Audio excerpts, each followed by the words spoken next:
근데 이게 트럼프 대통령이 이란에 14일 동안 뭐 휴전 협상할 시간 주겠다 해놓고 이틀 뒤에 바로 폭격을 해버렸는데 네.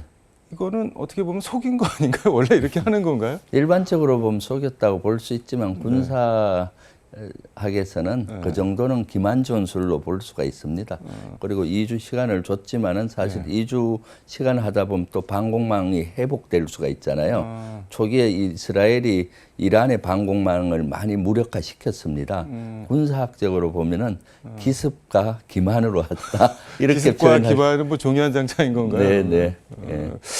근데 공습 직후에 이제 이란과 이스라엘이 트럼프 대통령 주재로 휴전을 발표를 했는데 이것도 깜짝 휴전인데 이게 결국 그러면 트럼프가 미군이 가진 무력을 이용해서 무력 시위 벌여서 이란 최고 지도자 호메이니한테 정권 붕괴 당할래, 핵 무기 개발 포기할래 이렇게 그냥 어떻게 보면 윽박질러서 원하는 거를 관찰해서 얻은 거 아닌가요? 이스라엘에 보복도 못하게 하고. 네, 제가 봤을 때 이 전쟁 자체가 네.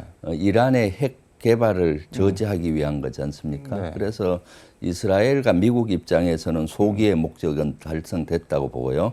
이스라엘의 주요 핵시설이 파괴가 됐기 때문에 사실은 이걸 다시 재건하는 데는 오랜 시간이 걸리기 때문에 미국 입장에서도 어느 정도 소기의 목적은 달성했다 볼 것 같고 이란의 입장에서 보면은 이것을 또 장기전으로 갖고 가다 보면은 훨씬 더 피해가 많이 생길 수가 있잖아요. 그리고 또 정권 자체가 붕괴될 수가 있고 그래서 적절한 지점에서 휴전을 응한 것 같아요. 이제 그렇게 되면은 이제 본격적으로 미국과 이란이 다시 핵 협상 테이블에서 논의가 될 걸로 보입니다. 트럼프 대통령이 북한 핵시설이나 무기에 대해서도 이란과 비슷한 방법으로 혹시 나올 수가 있을까요? 그런데?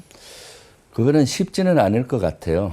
그렇지만은 뭐 전혀 가능성을 배제할 수는 없죠. 그래서 쉽지 않다는 이유는 이미 이란과 북한은 차이가 많잖아요. 이란은 아직 핵을 보유하지 않았고 북한은 실질적으로 이제 핵을 가지고 있는 걸로 지금 알려지고 있지 않습니까? 네. 그리고 주변 중국과 러시아가 바로 북한과 붙어 있고 네. 그렇기 때문에 한반도에서는 쉽지는 않을 것이다. 그럼에도 불구하고 2017년, 18년도 트럼프 일기 때 초기에 그때 북한이 핵실험하고 했을 때 있었거든요. 그때 트럼프 대통령은 북한을 공격해서라도 핵 무력화, 핵 비핵화를 시키겠다는 의지를 가지고 전쟁 준비를 한 적이 있어요. 그때 최고조로 이렇게 긴장이 고조됐다가 평창 동계올림픽 때 문재인 정부의 노력으로 평화의 물꼬가 터지면서 그 전쟁의 위협은 줄어들었던 그 선례가 있죠.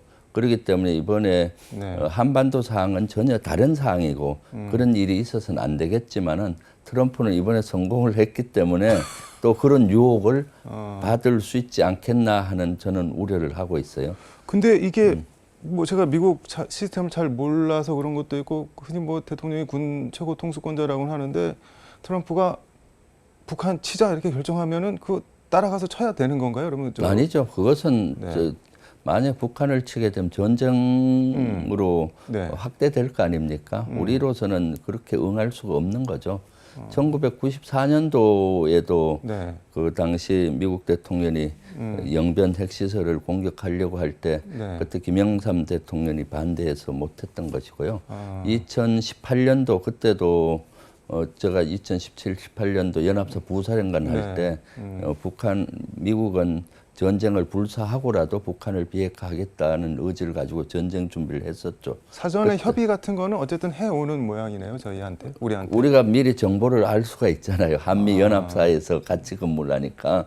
그래서 문재인 정부에서 전쟁은 안 된다 하고 그때 문재인 대통령께서도 단호하게 얘기하고 미국하고 평화의 길을 모색하자해서 북한을 설득시켜서 평화의 대화의 창으로 나오게 했던 것이고요. 그래서 우리도 사실은 트럼프 대통령을 설득시켜서 북한하고 긴장을 낮추면서 어떤 평화의 어떤 물꼬를 터야 되겠죠. 네.